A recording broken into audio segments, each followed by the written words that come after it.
after everything, after Sunday when Jesus resurrected, and after 40 days of talking to him, and then after many years later of really thinking about it, and they thought about it for years afterwards. It wasn't for over a decade that they started to write, because they're thinking about this stuff. Once they thought about it, they looked at the cross and said, that was not defeat. That was victory.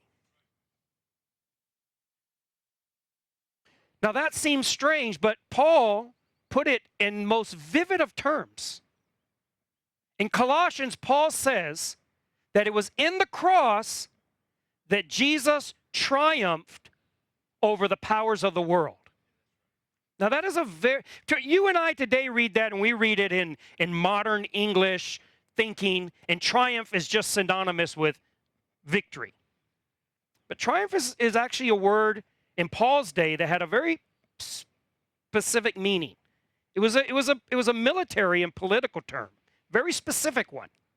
So and we've talked about this before, but if you don't remember, if you weren't here, let me just go over it quickly. When a Roman general would have a great victory, it had to be a really, really great victory, but something really worthy, he could petition the Roman Senate to give him a triumph. Now, the victory wasn't the triumph.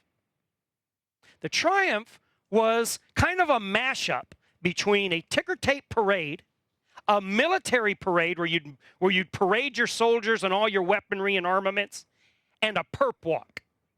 It's like taking all three of those things that we understand today and putting them all together and doing them all in one thing. So it was this long, meandering, very slow procession through Rome that took almost a week, marching all the enemies that they had defeated and captured.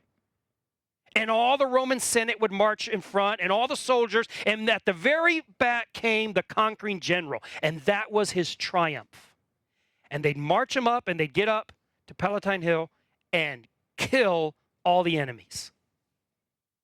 Execute them as the final libation or sacrifice to this victorious general.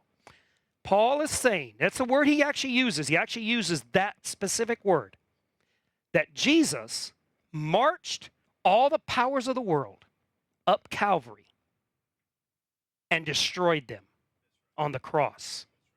That's what he's saying.